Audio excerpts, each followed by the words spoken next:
Where do you see yourself in 10 years? This is a bit awkward because I'm 29 right now. So when I turn 39, I would hope that I have kids by then. I would hope that I'm married with kids. But here's the thing. I said this when I was 19.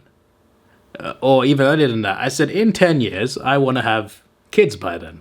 I would have said this at 19 if you asked me. So now I'm 29 and this is just like, life has gone on a little bit. Life has happened.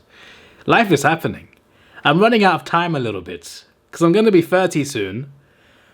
If you first you got to find someone. So that's the first obstacle. You got to find someone first of all, and it's got to be the right person. You can't just be like, it's got to be the right person. You know, it can't simply be looks. It's got to be also be, are they compatible? Have you got chemistry? It's just, the point is, I've not met this person yet. I'm fairly certain. So that's an issue. That's the first obstacle. And then there's knowing this person and getting married eventually. And then it's like, oh, by that time, how old am I? And this is assuming I find someone in the next year. This is awkward. Because if I have a kid at 35, when they're 18, I'll be in my 50s. I don't want to be in my 50s with an 18-year-old kid. That sounds depressing. I don't know if it's just me. I feel like having kids young is much better. Not too young, but like mid-20s I think is a good time. So when I see myself in 10 years, hopefully not now, not lonely like now. That'd be nice. I mean, I wouldn't say I don't think I'm lonely in the sense of like, I have friends from my previous workplace that I still keep in contact with. I have other friends outside of YouTube and stuff. Although half of them live outside of London, which is a bit of a problem because I barely get to meet them. And then I have you guys, I have the subscribers who I talk to all the time. So I wouldn't say I'm lonely, but in terms of the relationship department, yes. So, it's a bit awkward, this is. I gotta fix up soon.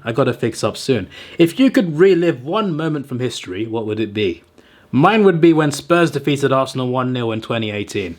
You see, this is what confuses me about Spurs fans, because this basically sums them up all the time.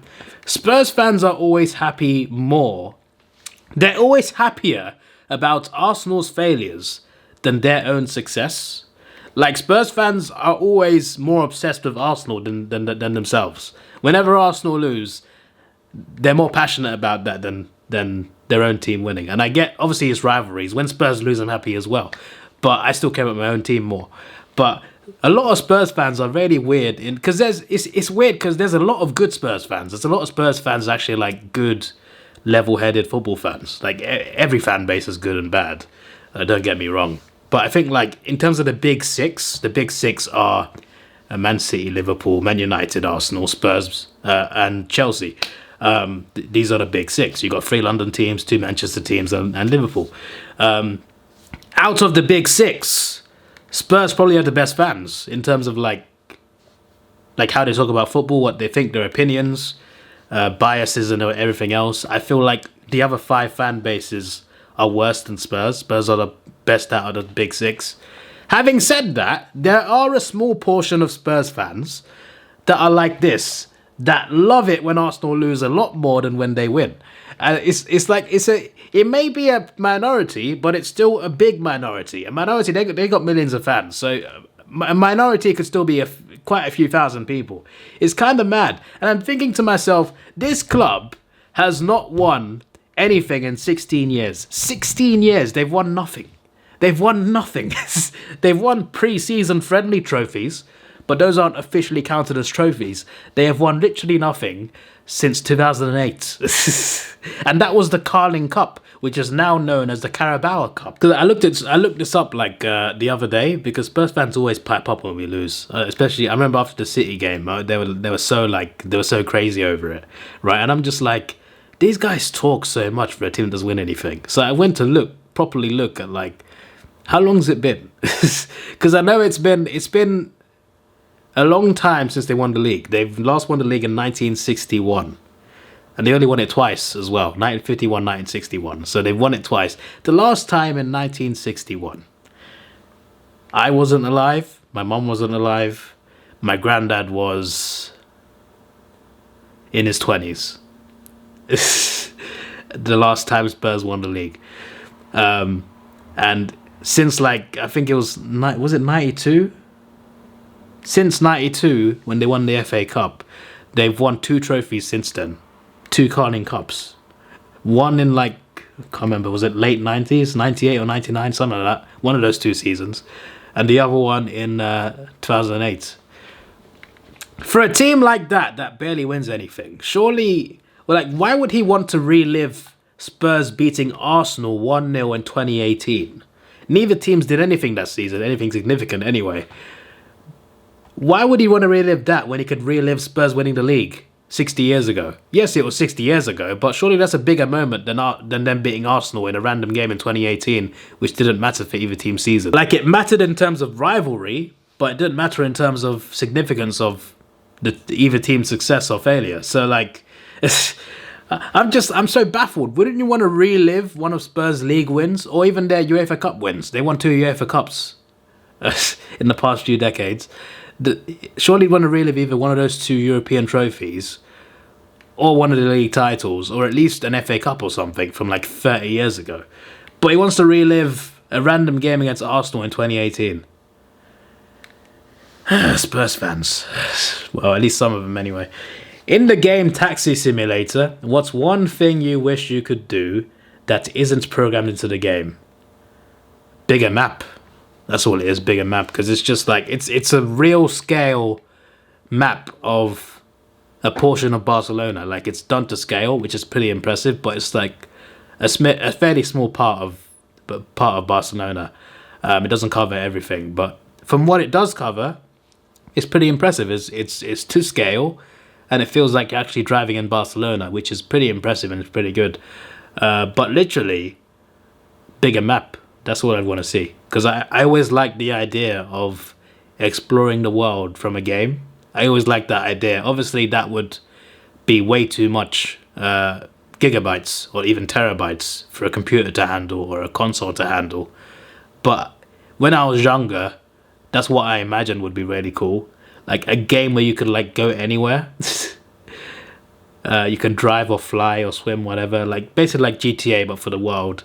Which obviously, again, surely can't be possible because that'd be too big a file to make of a game, and probably a lot of effort to make. But that's the kind of thing I dreamed about. The closest we get to that is Flight Simulator. Flight Simulator, you can do flights anywhere in the world, and it's real-time flights. Unless you fast forward time, you can do that as well. But real time, you can fly. Like I could launch the game and do a flight from England to Australia, and it would take like 20 hours, whatever. 17 hours it took to go to Perth in real life when I went in 2022. So that's the closest, but like you're just in a plane. You can't get out of the plane. You can just fly over things, but it's still pretty cool. So that's the closest. So with Barcelona, I like the idea of free roaming around a real place. Like that's really cool. Like you're literally driving around a real place, and it's to scale, and that's really cool. So I just want a bigger map of that. Even if you can't get the world, at least you can get like a bigger city than that. Ram other cars off a cliff. Throw your passenger out of the car. Install a rocket launcher onto the top of your car to take out traffic, bad drivers, etc. He's just describing GTA. When I play Taxi Simulator, I expect to be playing a simulator of a taxi driver. That's literally what I'm expecting to do. And besides, it lets you crash into people. It lets you crash into other cars. It lets you run people over, but like they don't show the animation. You hit someone and you get a fine of 50 euros.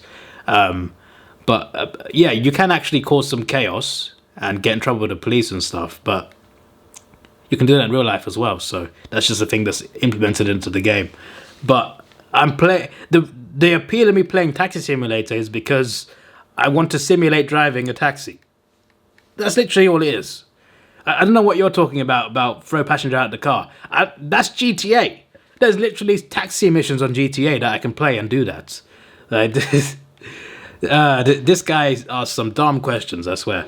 Messi or Ronaldo? I always preferred Messi ever since he first came onto the scene. Well, obviously, before he came onto the scene, Ronaldo was obviously better. Ronaldo obviously won World Player of the Year. He won the Ballon d'Or before Messi did in 2008. But when Messi first started like really shining, in the Champions League especially in 2009, I was just like, this kid is crazy. Like, a lot of people judge of the last few years, but anyone who was young enough to watch Messi, old enough I guess, to watch Messi between 08-09 season and 2012, I guess the end of 2012-13. So between summer of 08 and summer of 2013, anyone who watched Messi in that time knows that this is the most abnormal thing I've ever seen. Like, he was doing things that no one ever seen before. Like, this, you're looking at it like, this kid is crazy. How's he doing this? He used to run through entire teams by himself and score goals. Like, he would score from all sorts of angles. He'd chip the keeper, but the way he could beat players, just with his, like, it didn't even, it looked so effortless. He made it look so effortless. I wish I could show you clips, but obviously there's copyright risk with that. But the way he just ran through entire teams by himself was just like, he was like a never before seen sort of thing. Like, no one has ever done anything like this ever before, and he just did the craziest things.